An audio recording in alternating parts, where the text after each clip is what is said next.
नसीराबाद में अवामी workers party के अगवान सिंगार नूनारी की बाजियाबी लाइ अॼु नाए ॾींहुं बि सिंगार नूनारी के वारसनि ऐं सियासी समाज जे धुरियन एहतजाज कयो। अवामी वर्कर्स पार्टी के अगवाननि मुख़्तलिफ़ सियासी समाजी ऐं वापारी तंज़ीमुनि जे अगवाननि औरतुनि ऐं ॿारनि हथनि में ॾाटा खणी अनोखो एहतजाज कंदे आर्थर वाह जी पुल ते धरणो हणी वेही रहिया। नूनारी पाड़े खां शुरू थियल रैली जी अगवानी कामरेड फौजिया सिंगार, सरताज चांडियो, आशिक नूनारी, असद सिंधी ऐं ॿियनि कई। धरणे के खिताब कंदे अगवाननि चयो त सिंगार नूनारी गुज़रियल 9 ॾींहनि खां गुम आहे। असां पाकिस्तान जे आइन तहत सियासत करे रहिया आहियूं।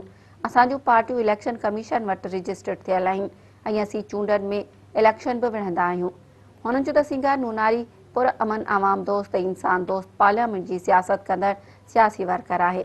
संदसि अमर सदमे में सख़्त बीमार थी पई आहे। संदसि मासूम ॿारड़ा केस पुकारे रहिया आहिनि। सिंगार नूनारी खे बिना देर ज़ाहिर कयो वञे।